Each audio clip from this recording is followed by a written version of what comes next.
के बाद आप सबका एक बार फिर स्वागत। महर्षि पतंजलि ऋषि ने हजारों साल पहले योग पर एक ग्रंथ लिखा जी। उस वक़्त पॉपुलेशन भी बहुत कम थी, बीमारियां भी ज़्यादा नहीं थी, तो उन्होंने क्या सोचकर योग ग्रंथ की रचना की होगी? देखिए, वैसे तो योग का जो प्रतिपादन हुआ है वह भगवान शंकर के द्वारा हुआ है। भगवान शंकर ने से ही योग उत्पन्न हुआ है। और महर्षि पतंजलि ने जो योग, जैसा आप बता रहे हैं क्या सोच करके की होगी, हमारे जो ऋषि महर्षि थे वे दूरदृष्टा थे। वो दूर की देखते थे, पास की नहीं। आज वह अगर कष्ट भोग रहे हैं तो इसलिए भोग रहे हैं ताकि आने वाली पीढ़ी सुखी हो सके। जी। तो हमारे जितने भी ऋषि महर्षि हुए वो बहुत दूरदृष्टा हुए, और महर्षि पतंजलि ने योग का ग्रंथ इसीलिए लिखा ताकि आज की पीढ़ी सुखी रह सके, सुखी जीवन जी सके।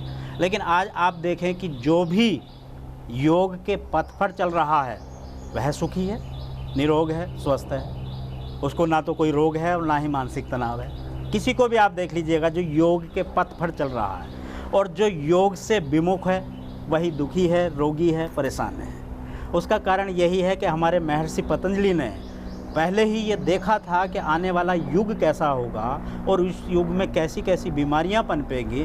तो आज के युग के हिसाब से महर्षि पतंजलि ने योग ग्रंथ की रचना की थी, जिसमें बहुत ही सुंदर व्यवस्था है कि उन्होंने योग के 8 अंग बना दिए: यम, नियम, आसन, प्राणायाम, प्रत्याहार, धारणा, ध्यान और समाधि। और आज आप देखिएगा कि हर व्यक्ति समाधि अवस्था तक पहुंच सकता है अगर योग का सही तरीके से अभ्यास करे। जी। महर्षि पतंजलि के अनुसार चले। आप चाहे व्यवसाय करते हैं, नौकरी करते हैं, कोई फ़र्क नहीं पड़ता। मैं कहता हूं आप 2 घंटे का समय योग के लिए निकाल लीजिएगा।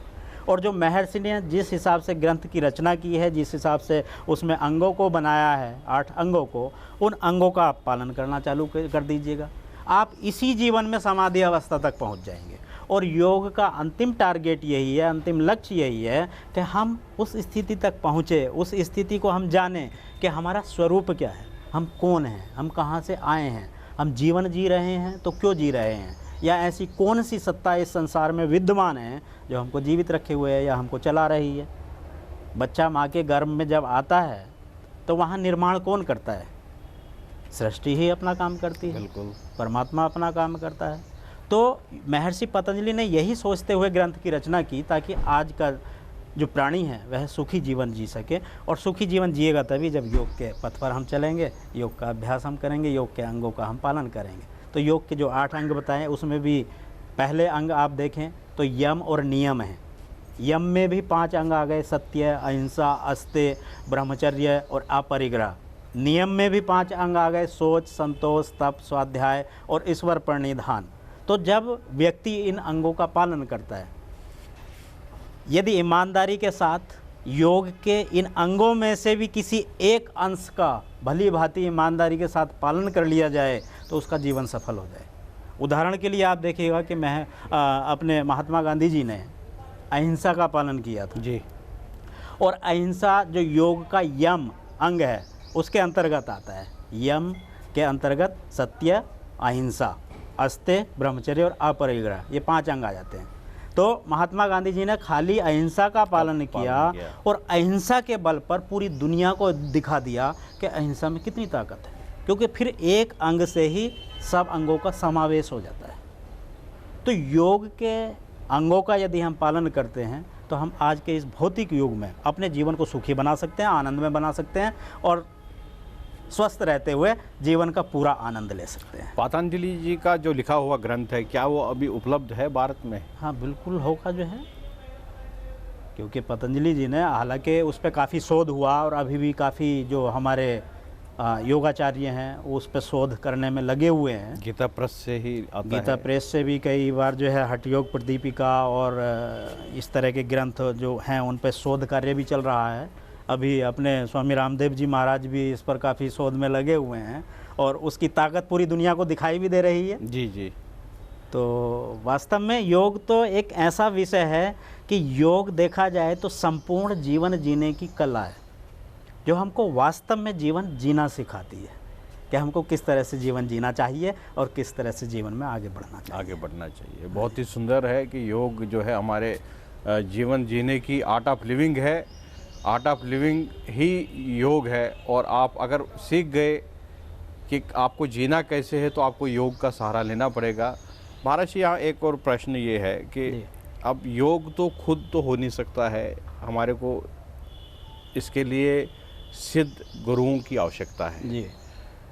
और दूसरा ये है कि हमारे कुछ इंस्टीट्यूशंस भी होने चाहिए, हमारे सिलेबस में भी योग होना चाहिए, तभी तो बच्चे बचपन से ही ये योग के मार्ग पर चल सकते हैं। आज आप देखें, यहाँ मैं इस बात को जोड़ना चाहूँगा कि जब भारत विश्व गुरु था तो उस वक्त आप देखिएगा कि भारत की क्या परंपरा थी।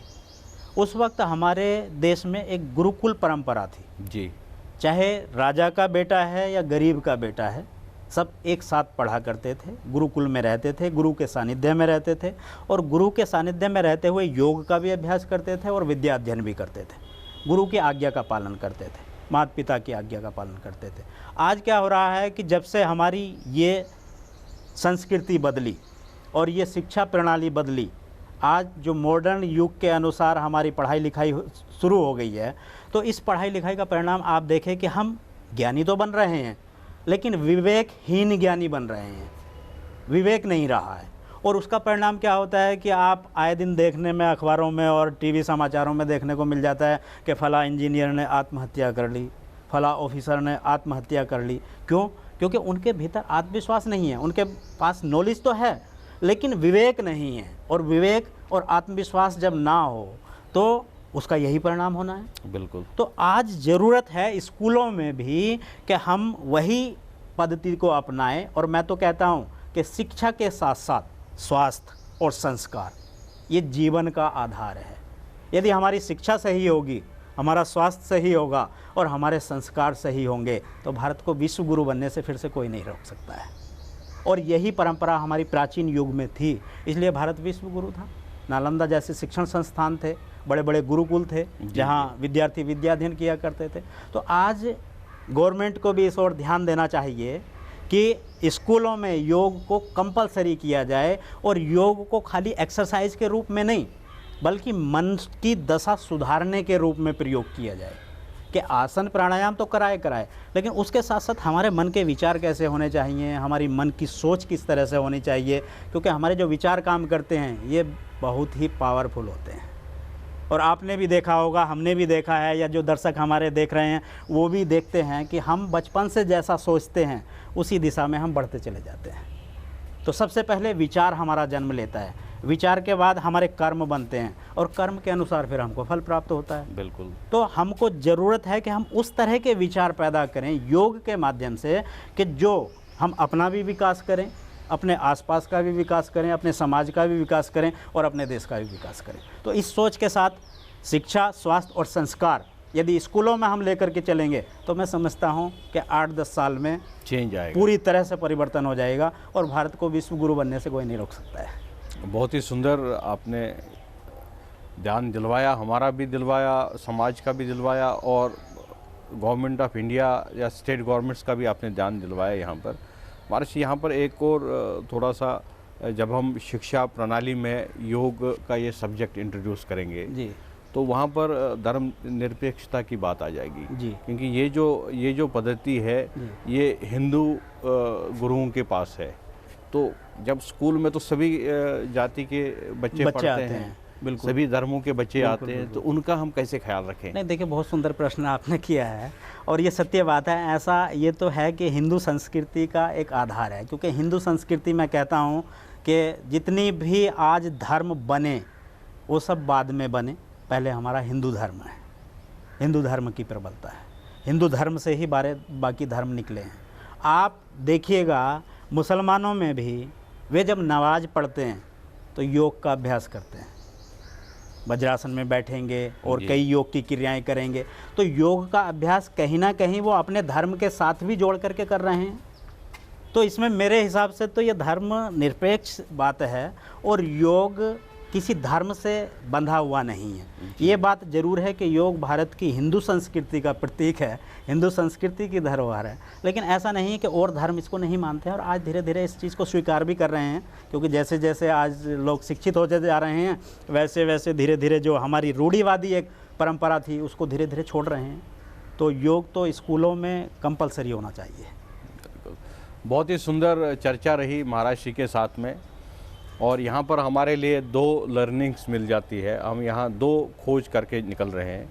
एक तो अगर हमें समाज को बदलना हो तो हमें 3 S का ख्याल रखना पड़ेगा। जैसे महाराज श्री ने कहा कि जो बौद्धिक शिक्षा है उसके साथ साथ में संस्कारों की शिक्षा और स्वास्थ्य की शिक्षा हर स्कूल में, हर कॉलेज में हमें इंट्रोड्यूस करनी चाहिए। ये एक हम यहाँ से लर्निंग लेके जा रहे हैं। दूसरा, महाराज श्री ने ये कहा कि जो योग है वो किसी पर्टिकुलर धर्म का योग नहीं है, वो तो सनातन पद्धति का एक अंग है, और सनातन में तो सब आते हैं। सनातन पद्धति तो सभी के लिए है, जिसकी जो एक ऐसी व्यवस्था है जो पूरे संसार, पूरे विश्व को चलाने की एक व्यवस्था है। तो हम ये अपने जो हमने लेबल लगा कर रखा है, हिंदू का, मुसलमान का, सिख का, ईसाई का, ये सिर्फ घर तक ही निर्धारित होना चाहिए। घर के दरवाजे के बाहर में ये चीज़ें नहीं आनी चाहिए। घर के बाहर तो सनातन पद्धति है, वो किसी की भी नहीं है, वो तो संसार परमात्मा ने दी हुई पद्धति है, और उसमें योग एक पर्टिकुलर एक अंग है, एक पर्टिकुलर इंटीग्रल अंग है।